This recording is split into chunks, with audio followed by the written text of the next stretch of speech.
Thank you. Good evening, everyone, from New Oxford High School. Chris Bowman here. Just to follow up from the last report, we are officially ready to go for our PSATs on April the 24th. Thank you to Jason Warner, our math curriculum leader, for organizing all of that and scheduling all of that and collaborating with the student to make sure that happens. To remind everyone, that is going to be all of our level 2 and 3, so that's college prep and honors level students in 9th grade that will be completing the PSATs on that morning. We chose the early dismissal day, which may seem odd, but as you actually reflect on it, you realize the students will actually be missing less class time on early dismissal day than they would on a regular day. So we're going to try and see how it goes, and I'll be sure to report out on the success of that day at the May board report. Just also wanted to celebrate some of our students that don't always get recognized as part of our, our athletic report or building reports. Carson Crooks recently just qualified for nationals in gymnastics, though we don't have a gymnastics team. He competes locally at the Hanover Y, and through his hard work and dedication, hours and hours and hours daily, as many of you may know, gymnastics qualified for nationals. So go Carson. We're rooting him on as he moves on to the national level. Our indoor percussion ensemble just won the winter season championship last weekend. So we want to congratulate them. And then lastly, our chess team, I hope everybody knows now at this point, just won nationals. So they never made it to that level, but went and seems to be like we go the first time and we win. I guess that's a kind of a neat trend to see here in New Oxford. But we did recognize all 3 of those individuals or groups at our spring pep rally last Wednesday. So go Colonials. Thank you. Good evening. Drew Little representing the CCPC. Again, first off, want to continue to share appreciation with our local business and industry partners. We host most of our OECs this past spring. We have one coming up with our ag department this week. Without their expertise and their guidance, we would not be where we are today. So we continue to thank them. We are scheduling our local advisory committee meeting for the month of May. So that'll be coming up, talk a lot about our updates and future growth. Construction on the greenhouse is underway, so that's exciting. Small steps, but they're steps, and that nonetheless. We thank Mark Dellinger for coming last Monday and Tuesday for putting our piers and our stubs together. So as you travel out the back of the building, when you're in the tennis courts, you'll see that construction has started. Load bar will be continuing in the near future, helping us with our next steps. We're looking forward to adding that facility to our CCTC next school year. Congratulations to Jackie McCluskey and Sarah Swope, who will be representing New Oxford FFA in a regional public speaking contest on April 19th. We also have students who are preparing to compete in the area of spring ag skills on April 20th in food science, smaller gas engines, and poultry science. So again, we have a lot going on in the CCTC, and we're thankful for everybody who continues to support us. Okay, thank you. All right, we'll hear our student report. Good evening, everyone. I hope you all had a good Easter, had some time to spend with your families. This month has been very active for students. The student council officers this past Thursday traveled down to the SPCA and delivered a bunch of goodies and food that they were in need of.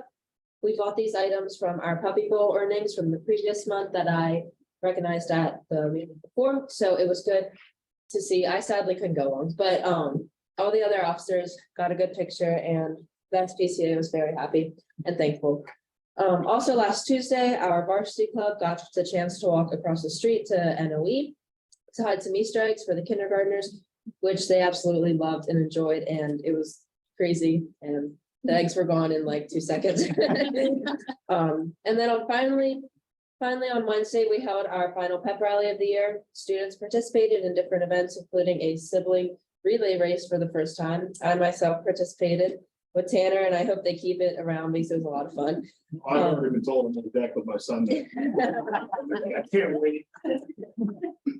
At the end, it was very close competition for the spirit stick, but I am proud to say that the seniors ended up taking home the win for our last pep rally. We're looking forward to these next few months left as we wrap up the school year. Thank you. All right, thank you very much. All right, we'll move on to our assistant superintendent report. Dr. Carter? Hi, good evening. Right before our break last week, we had a very special delivery here at the school district, and that was all of our PSSA tests arrived. So all of our principals were eagerly awaiting that delivery. So we did get those at all of our buildings, except for the high school, because that's the Keystones. But our ELA in grades 3 through 8 will be tested between April 24th and 28th. Our math grades 3 through 8 will be tested between May 1st and 5th. And our science for grades 4 and 8 will be tested during May 1st and 5th. And then we have the Keystones at the high school. That will be, the testing window will be between May 15th and 26th in the areas of Algebra 1, Biology, and Literacy. So we're all geared up. We conducted our training for all of our leadership team members over there. They are also conducting all the trainings for the teachers and proctors within the buildings, and we're just about there and ready to go. I would like to also take this time to thank Mr. Little once again. I brought this up at our study session, but Mr. Little, and with partnership with Mark Rodrigo, which is one of our high school counselors, worked on getting a partnership with the Pennsylvania College of Technology. And what this is doing for the CCTC is for the students that take diversified occupations can also work in that program and earn college credits during this partnership. So again, I wanted to thank Mr. Little and Mr. Rodrigo for working through that. And my last update that I would like to thank again, Mr. Muller for taking me on a district tour. If you ever need a district tour, he is your guide. We got in his truck and he took me around, and the history that he taught me with all our municipalities and townships was amazing. Got a couple childhood stories in there too, as we went through, but I do thank you very much. That was really, really great. And if anybody needs a tour, he's your guy. That's my report. Okay, thank you. All right, Dr. Curry. Okay, good evening. So a couple highlights that I had, number one with our students, that we've heard a lot about the progress that our students are making in both the academics and career and technical education and athletics. I had the opportunity to participate in the FFA interviews for the executive leaders.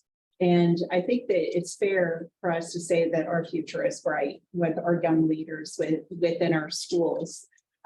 There's such a pride of tradition and history that is Conewago Valley, and we see that very clearly in our next generation. So I'd like to acknowledge them. I'd also like to take a moment to acknowledge our student representative on our board, Ms. Riley Howe. She got into her #1 choice of school.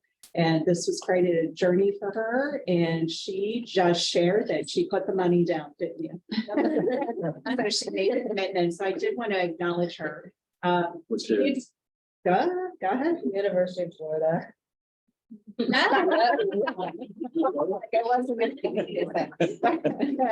But she got into every college and university honors college programs. So our future really is bright. And so thank you, Ms. Howe, for being a part of our board and being the president for student council and student government. So we appreciate you very much. Additionally, we have our next feasibility study on April 24th at 6 p.m. in our high school district auditorium.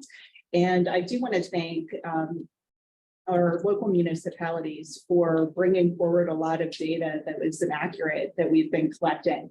We have been meeting, we've met twice now. So I did want to publicly acknowledge them for their willingness to meet with us as a leadership team here at the school district.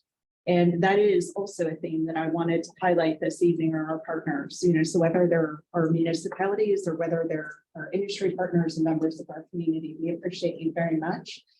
So that concludes my report this evening. okay. Thank you very much. All right, is there any public comment on the agenda related items? I have one. Yeah. My name's Ryan Fox. I've gotten to know some of you throughout the years. I wanted to share some input that's a concern for me that I think trickles down. And this is not meant to put anyone on the spot whatsoever. I'm involved in the kids' schools. I got kids in 5th and 7th grade. That's pretty close. And I want to commend their building administrators, 2 of who are here tonight, have done a fantastic job. My concern is about the turnover we're seeing continually in our administrative team here at the school district. It's a concern. Over the last 3 or 4 years, we've had a lot of turnover at the top, and that trickles down, and it's a worry for me. What I'm hoping is we're getting to the point where we have consistency, where we're going to keep some folks around who are doing a really good job for a long period of time, not just for a couple of years until we move on. That's trickled down into our other schools, and we need to be aware of it. We need to work on it, I think. CVIS is now heading for 2 new building administrators. Tonight's agenda, we have Dr. Walker, Mr. Walker leaving to go to Hanover. We're losing Dr. Sanders. That means that building is going to be on their 3rd principal set, and I think the last 3 or 4 years at both areas. That's troublesome. They're big losses. And you know, what my concern is that we're not adapting as quickly to maybe the way education's changed, especially in some of these leadership roles. And it's happened elsewhere in our district too. I'm one of those nerdy folks who kind of reads boards minutes and things, and I enjoy it. But when I see things like that, you know, all these great things we're seeing, the district tours, we're colleges, the great stuff we're doing at that level, we're losing some good folks. And I worry about who we're replacing them with, because we have a culture here that takes a while to learn. I'm not local here. I grew up 10 minutes that way in Gettysburg, and it's a little different. And we've got to continue to understand that we need to find folks who are colonials, who want to be colonials, who want to learn the culture if they haven't had it, and go on the tours and do all those sorts of things. Because I remember back in my teaching days, when I was in my first brief career, we get a new building administrator, the first thing we'd say is, what are they going to do now? It didn't build culture. It takes a long time to build that trust and faith. So I just want to encourage our administrative folks, whoever's involved in all these things, you know, if we can find good local candidates, let's bring them in. But if we can find a way to retain some of these folks, especially if they're going to nearby local school districts, that all means we ought to try to do it. Because what these folks are doing every day is the hardest job imaginable. With what anyone in education has been through the last 3 or 4 years, God bless them all. But we got to keep them, we got to encourage them. And I think that comes from the support of everyone that's on this side continuing to do it. So I saw it on the agenda tonight. We're losing another one. It bugs me. I wish we wouldn't, because I've gotten to know some of these folks, and every one of them are really strong people. So that's it. Thank you. Thank you. All right. Sure, we do Honors and recognitions. Congratulations to Naomi Dole, who was selected as the new Oxford High School Rotary Student of the Month of March. Congratulations to Hunter Kessler, who placed first in the state competition for his age, weight, belt in Taekwondo. Hunter is moving on to the national competition for Lauderdale in July. Good luck to him. And then lastly, to reiterate, as Dr. Bowman said, congrats to the chess team placing first in the national competition. And then the college acceptance and scholarships, and hopefully that continues to rise to higher levels and transfer out. Okay, That's it. thank you. Congratulations to all. All right, we'll move on to the treasurer's report. Just a moment, I don't want to copy from you.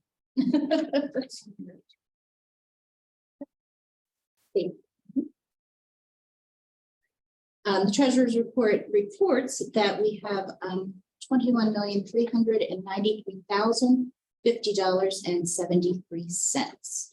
I so move that this be accepted. Okay, we have a recommendation for the treasurer's report. Do we have a second? Second. Roll call vote, please. Mr. Buckley, Yes. Mr. Flickinger, Yes. Mr. Huffman, Yes. Ms. Gauker, Yes. Mrs. Farnham, Yes. Mrs. Souter, Yes. Mr. Kinshu, Yes. Mr. Grawl. Yes. Thank you. All right, we'll move on to finance.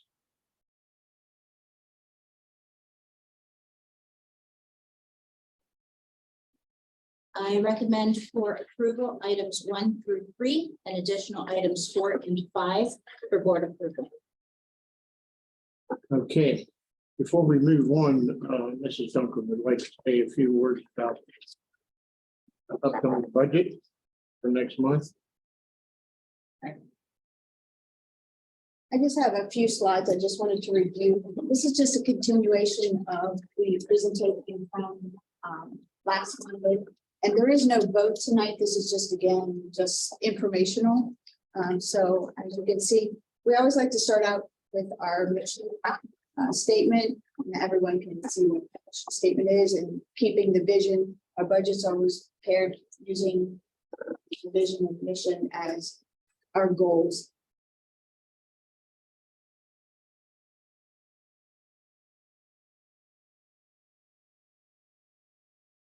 And I had reviewed this on a Monday last week. So this is again, our revenues by source, looking at local, state, and federal. Looking at the total amount, comparing the current school year to next school year. And that is without the local numbers are without any tax increase. So that's just at zero increase at this point in time. And again, just looking at each individual area, local revenue, as you can see, what each of the our major revenue sources are. State revenue, again, basic ed, special ed, you can see what all the items are. The plan con is reimbursement for some bonds that we have that are still receiving plan con money, which no longer, any future bonds will not receive plan con funds. Then we have our federal revenue, our titles 1, 2, 3, and 4. We have some access funds, and then we have ESSERS 3 is the last of the federal funds that we are receiving. And that will be gone after next school year. Again, so one of the things that I wanted to highlight is looking at the state funding shortfall. So we're to be fully funded by the state, we would receive basic ed subsidies of about 15.5 million. We're currently receiving 12.1 million. So again, shortfall is 3.4 million. And based on the student count and students that we are paying for, we're about $849 per student short. So that just gives you an idea of where we stand and where we could be if the state was providing the funding that they should be. Again, this is our expenditures by function area, our instructional support and operation, and then our financing uses for comparing the current school year to next school year. So you can see basically our instruction area is where most of our increase is.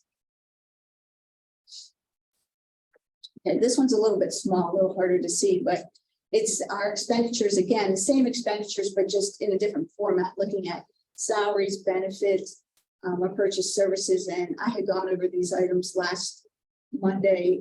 Again, you can see in the 2023 school year, the current school year, and then looking at next school year. So just to go a little bit deeper into the instructional area, these are some of the listings of the new staffing positions that are included in the budget for next year. Director of Curriculum, Grants, and Federal Programs, which is all one person. It's a big job. As you can see, that's a position. Our SRO, whether we hire an SRO or we go with another program, we've placed some funds in the budget to be allocated for that type of situation. With the growth in the CCTC, we're looking at an additional ag teacher and with the greenhouse coming available next year.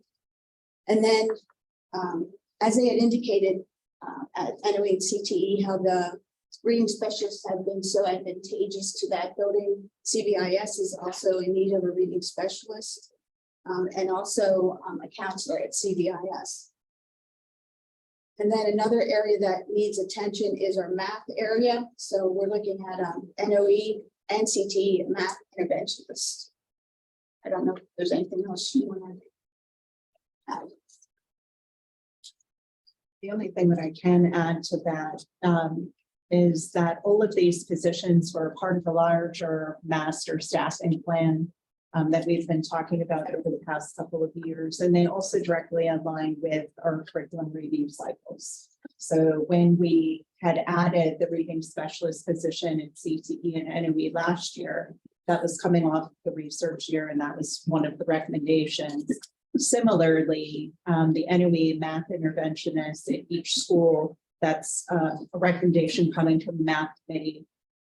we were unable due to the cost to be able to support the reading specialist last school year. So that is an add as these children roll up, their interventions need to continue to be supported. The ag teacher, we were looking at the second additional agricultural science program and the CCTC to bring our entire CCTC to 8 full programs that can now identify us as a center. And then finally, the SRO, that was a huge priority that came to us through our comprehensive planning process. So the safety, security, as well as our communications. So to include that SRO, SSO, SPO, or the sheriff's option, we call it. And then finally, the director of curriculum, now that we have the curriculum review cycle moving, everybody is now in a cycle, and that work and from writing to implementation to evaluation needs to be overseen. And another area that impacts our district is charter schools. So I just wanted to give you some idea of what that looks like. So as you can see, our average cost for regular ed cyber charter school is $11,357 per student. We have 191 students in that type of situation. The average cost for special education cyber charter student is $28,553. And we have about 36 students in that situation. So in total, 227 students are in cyber charter, brick and mortar, either of those types of situations, and costing the district approximately almost $3.2 million. So when they say it's free, it's not free. So that's something that I think people really don't understand or see. So that's why we want to point that out so you can see what the impact is to our district. And also another fact that I wanted to show you is the spending per student. Our current spending is about $15,509 per student. We rank 376 out of 500 districts. So basically, we're at the bottom of the 25%, bottom 25% of the state, meaning that there's 75% of the districts spend more than we do. So we're providing a very good, obviously, very good product, even though we're very conscious of the spending that we have in our district. And again, this is just a review of the revenue and expenditure summary, showing you the local, federal, state revenues, our total revenue, our expenditures, and our shortfall for the current budget. And then that leads to what the options for the district, for the board to make a decision whether they want to go to the index, 75%, 50%, or 25% of the index, or some other combination. Those are just some ideas of where they could, what range we could adopt. So basically, another fact is just telling you like what our general fund balance is at the end of, this was at the end of last school year, is $7.9 million. So that's basically like our savings account. The total capital reserve fund is at almost 1.1 million. So those are just some factors to keep in mind. And another thing that I wanted to also point out, when we were talking about the feasibility, and the questions came up about the maintenance and spending 5%. So when you're looking at $75 billion budget, 5% is still a pretty big number. You're looking at $3.7 million basically. Another factor is too, when we have major repairs, we don't run them through our general fund budget. We take them out of our capital. So that's why you don't see the large expenditures coming out of repairs and maintenance, because when we need a boiler or we need to repair something large, we take that out of our capital, and that's why we have that fund set aside.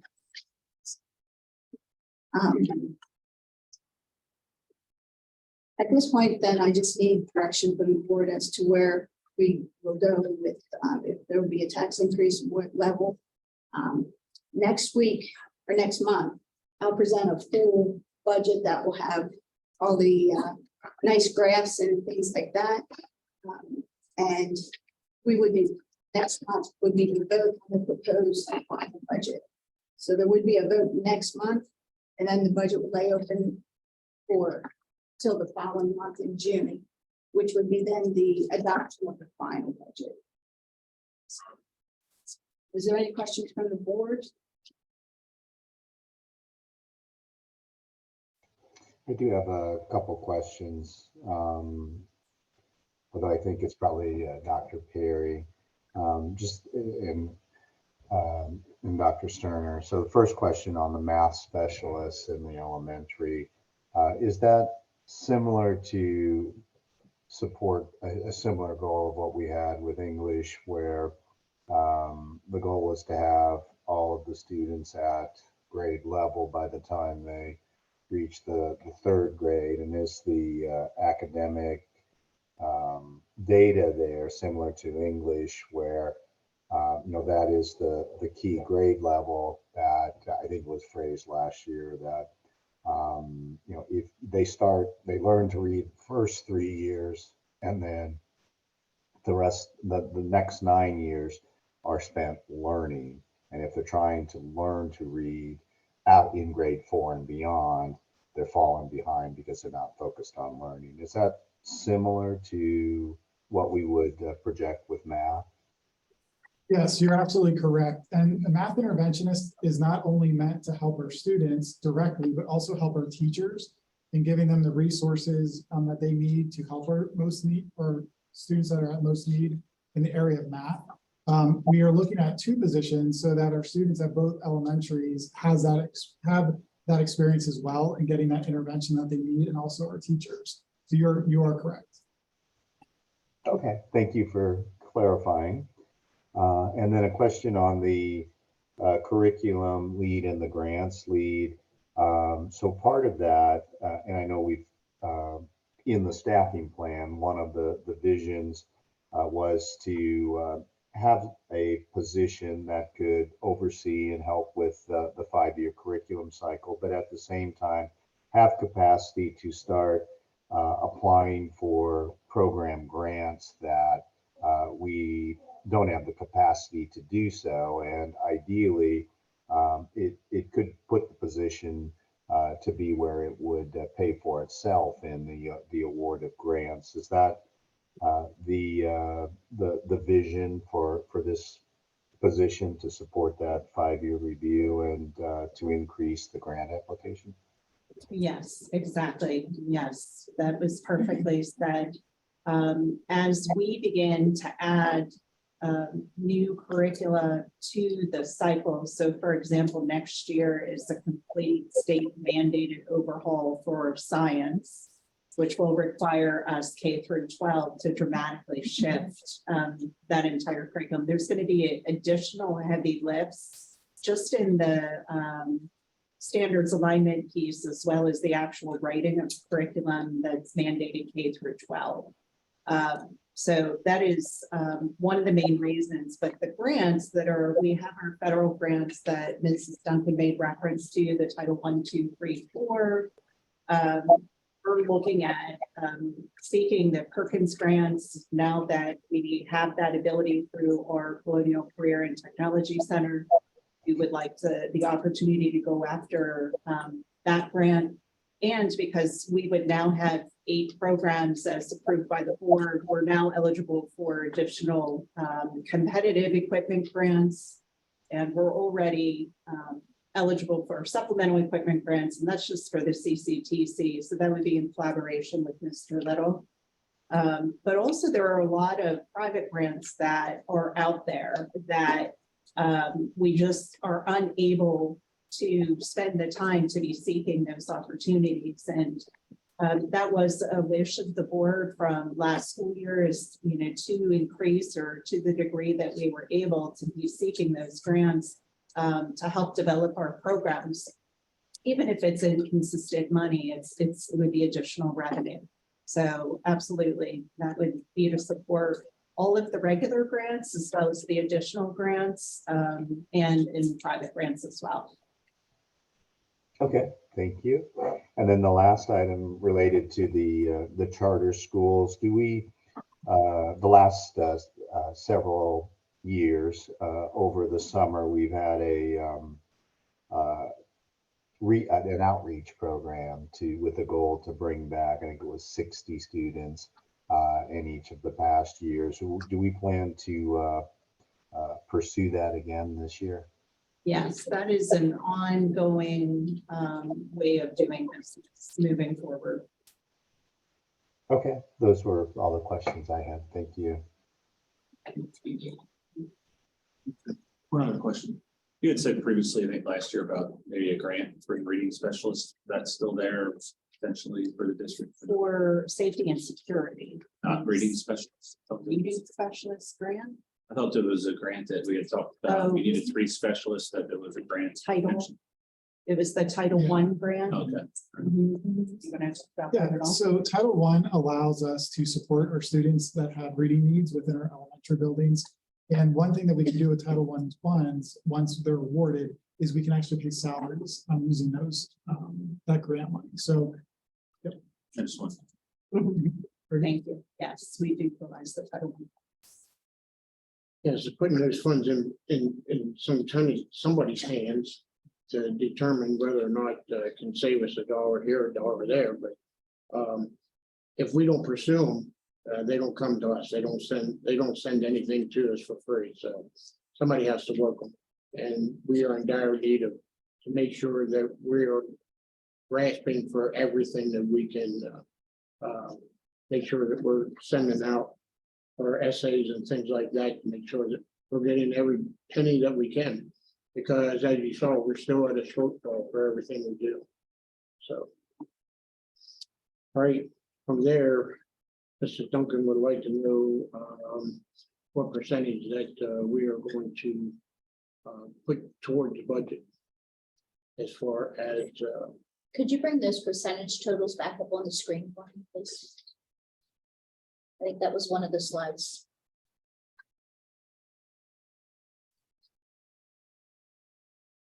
I think it was towards the end. Yeah, there we go. Yep. And Lori, I believe that you've told us that our median home is around 179.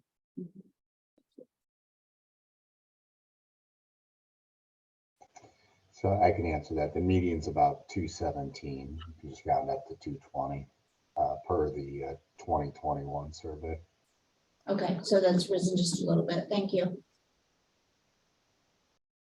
okay, so what this does is it goes 25, 50, 75, and the allowable index that would allow us to catch up on some of the things that we haven't been putting in the budget, namely personnel. So we need to give Mr. Duncan some enlightenment on which way we'd like to go. Well, if that previous slide that showed us that we are at a 1.7% or 1.7 million shortfall. You know, really only gives us one option, especially if we're trying to continue to make sure that we have what we need moving forward.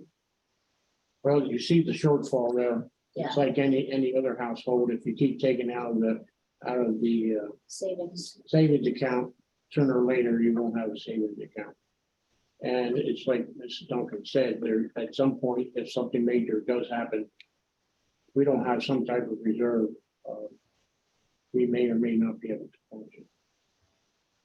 So again, we need to figure out what's best for the future.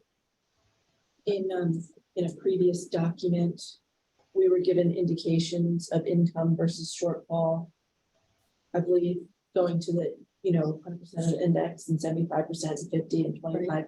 That was, those expenditures on the report last week were not including some additional things that were needed, which were some of the positions. Okay. And also, an increased amount in charter school that I had to add additional funds for for the charter school expenses. Because it was still the same numbers of, it was still 8167, 6125. Right, the index, that amount won't change. Because that's based on the current millage. You take the index percentage times the current millage, and that gives you what your index would be at the different percentages. So that would not change based on any of the expenses or revenues changing. So I think given where we are in the budget and where we are within the feasibility study and all of the improvements and capital expenditures that we have, I think I agree that there's really only one option. I'll put it on the floor, which is to go to the index. Yeah, so, we're contention that if we don't, sooner or later, we're still gonna be behind. Especially with the renovation. I can build my presentation next month on that scenario, and then that's the vote would be next month then. Yeah. So I can build it, and then you can see what it looks like with the graphs and with all the information Yeah, put together. present the worst case Yeah, scenario present and that. people can understand Right. leading up to. Okay. All right. Thank you. Is there any other questions on the budget for Mrs. Duncan? If not, we need a second on the items 1 through 3 plus 4 and 5. I believe Bill offered a second. Did you offer a second? already? Second. We have a second. Roll call vote, please. It was Eric. Or Eric.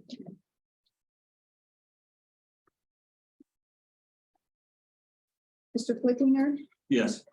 Mr. Huffman, Yes. Scalker, Yes. Mrs. Farnham, Yes. Mrs. Souter. Yes. Mr. Kinshu, Yes. Mr. Buckley, Yes. and Mr. Groff. Yes. Thank you. All right, we'll move on to Ways and Means. Mike. Ways and Means would like to present items 1 and 2 as printed, and additional items 3 through 7.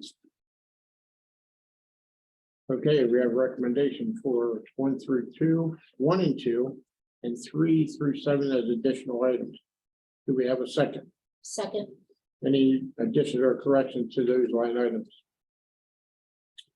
If not, roll call vote, please. Mr. Huffman, Yes. Ms. Scalker, Yes. Mrs. Farnham, Yes. Mrs. Souter. Yes. Mr. Kinshu, Yes. Mr. Buckley, Yes. Mr. Flickinger, Yes. Mr. Groff. Yes, Thank you. great. Personnel. I'd like to recommend the personnel items 1 through 13 with additional items 14 and 15 for board approval. Okay, we have 1 through 13 with additional items 14 through 15, which is a low number for this time of year. Do we have any additions or corrections to those line items? Excuse me. Do we have a second? Second. All right, roll call vote, please. Ms. Scalker, Yes. Mrs. Farnham, Yes. Mrs. Souter. Yes. Mr. Kinshu, Yes. Mr. Buckley, Yes. Mr. Flickinger, Yes. Mr. Huffman, Yes. and Mr. Groff. Yes, Thank you. Bill, property and supplies. Your properties and supplies, I'd like to recommend items 1 and 2 and 3. Whoops, 1 and 2 with the addition of 3. Okay.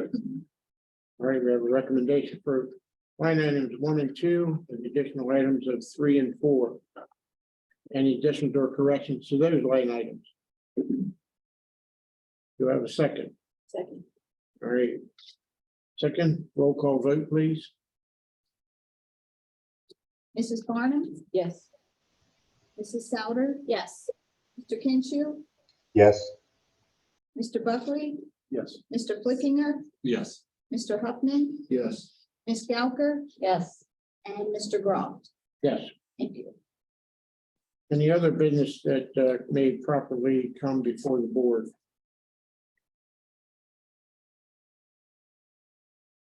Okay, clerk would like to speak, but Well, I was just inquiring as to. She did say that it's in the capital fund. Are you allowed to tell us how much is in the capital fund? it was on the board. Okay, can you tell me what that is, please? How much is in the capital? 1,077,000, it's 1.1 million. 1.1. Yes, Okay, thank you. you're welcome. Oh, okay. Is that it? Can I just ask a question? Yes, So when you voted, what was voted on tonight for the budget? What was that specific? There was no vote. No, there was no vote. What let's It give it, was a recommendation, just a recommendation so that I can finish the proposal and have a presentation, a formal presentation next month. And then next month would be the vote, and then it would be voting on a proposed final budget. So then that lays open for public inspection. Then in the following month, we would have the adoption of the final budget. Okay. So there's like two votes. Yep. So this is just for me to have some direction to finish my presentation and be able to have the board see what the recommendation looks like. Got it. What's the They started recommendation? tomorrow. And the full index, I got it. the full index. Okay. And then Understand. and the budget can change, like this is just because it's like what it is now, it's a work in process, so it can change continually as we look at things. If we want to add or move, or we find out the state passes their budget, and we find out exactly what we're getting for state revenue. All those types of things are work in process. So it can change up until the final adoption in June.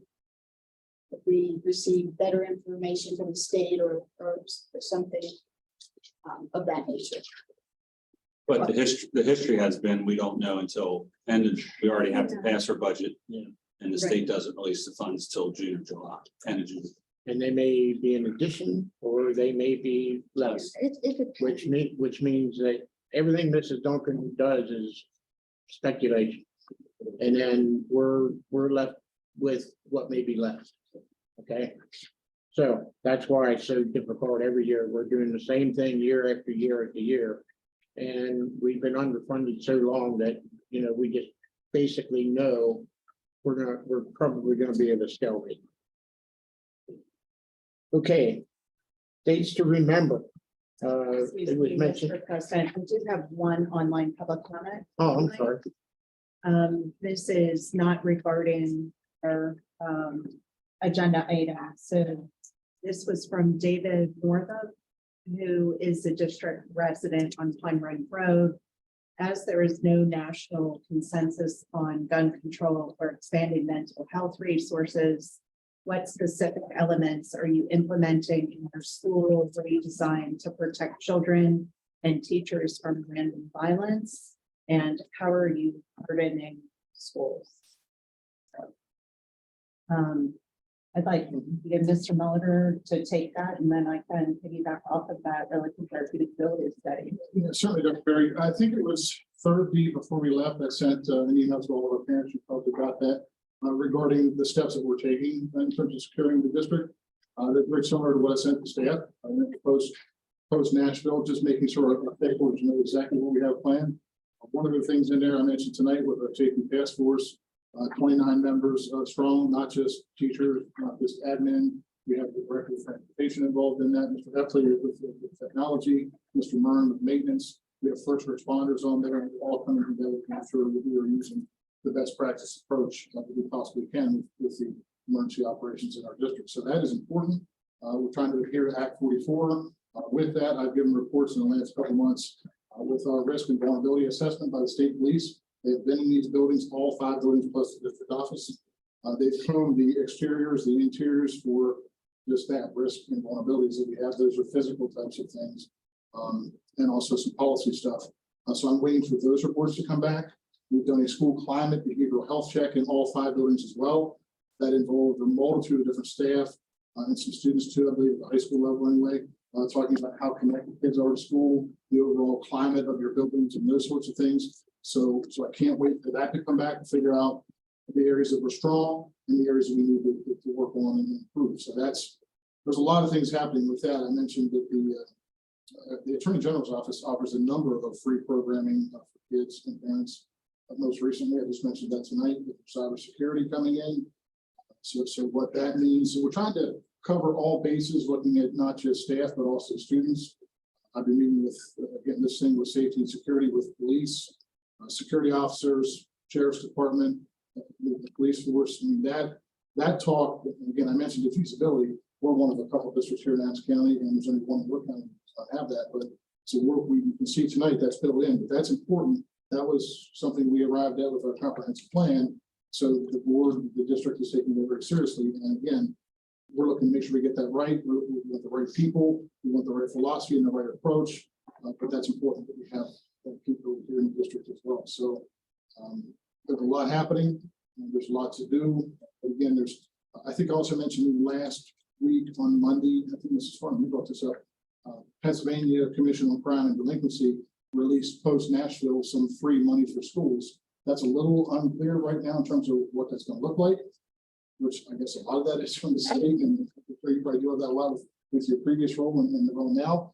But again, that's not something we have to fight for. That's something that we're given. Every school is going to be given funds for that, and that's going to allow us to train our staff a little further in some areas as well. So that's exciting. And again, one last thing that I can think of is because of our allegiance and our alliance with the Center for Safe Schools and that behavioral health check, we've gotten part of a bigger PCCD grant through Navigate 360, which is going to put us in a list of one of the top couple schools that are going to get the chance to have additional threat assessment training for its staff. We get to use their data warehouse to look at what that looks like. So that's pretty cool. That would take some money that we're not going to have to spend.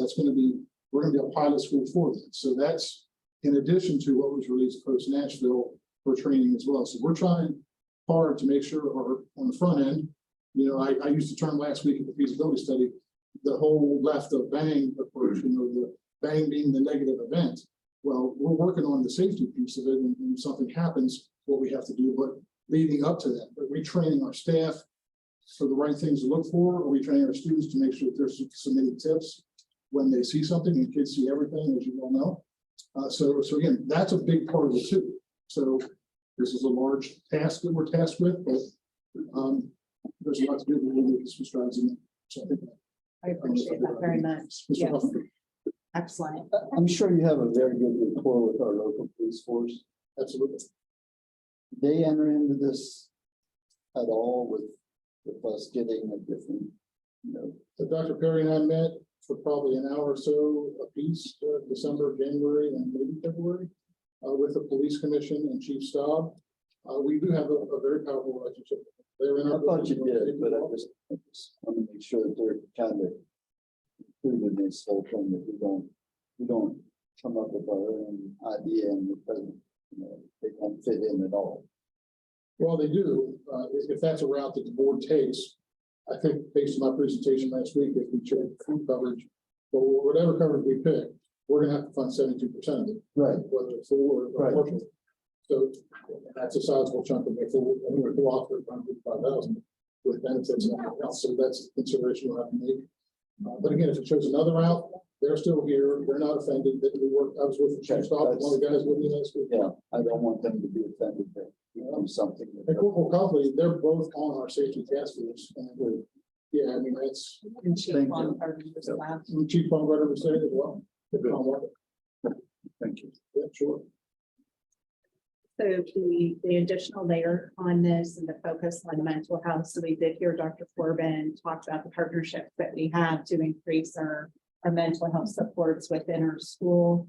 Last school year, we did add an additional high school counselor. The recommendation to the board this year is to add an additional school counselor at CBIS. This was a major comprehensive goal that came out loud and clear from students, families, our community and administration that we were seeing the rapid changes of behavior post-COVID.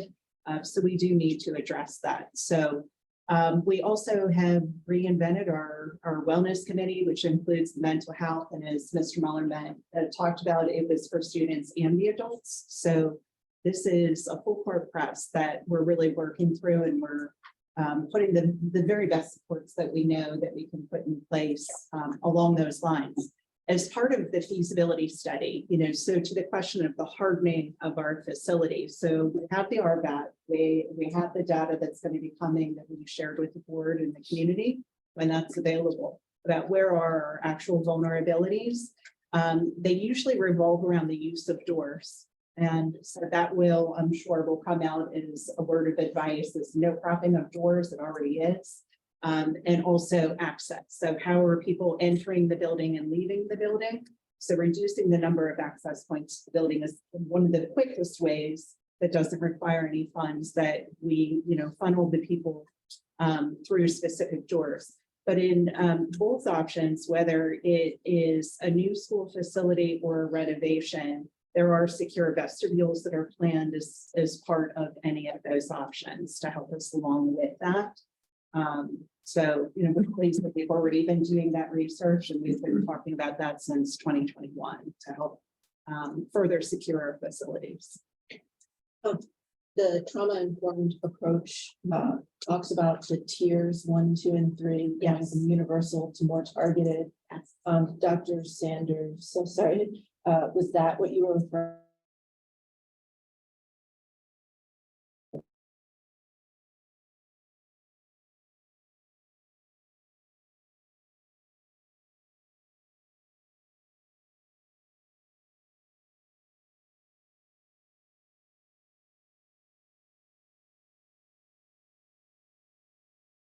We try to back that by saying, hey, you brought so many home, here's what we can do for you. So we're completing that cycle of positive behavior through the correct. schools and through the home. So, Absolutely. okay. And so that's all. massive congratulations to our administrative team. It is now a K-12 PBIS rollout for next school year. So we no longer have individual school-based. It is a true successive program that they've been working on for some time and are excited to implement at the beginning of next school year completely. It's a model, truly. Good. That's, we've been talking about that for a long time with our buildings and everything, every building that we looked at in the past and for the future will be a safer place to be. Okay, That's all. Alrighty. Online. all right, dates to remember. April 24th will be the feasibility study. That will be at 6 p.m. Make sure that, and then May 1st will be our study session, and May 8th will be our board meeting. If nothing else, I'd like a motion to adjourn. So moved. Have a motion. It is 8:40. The meeting is closed.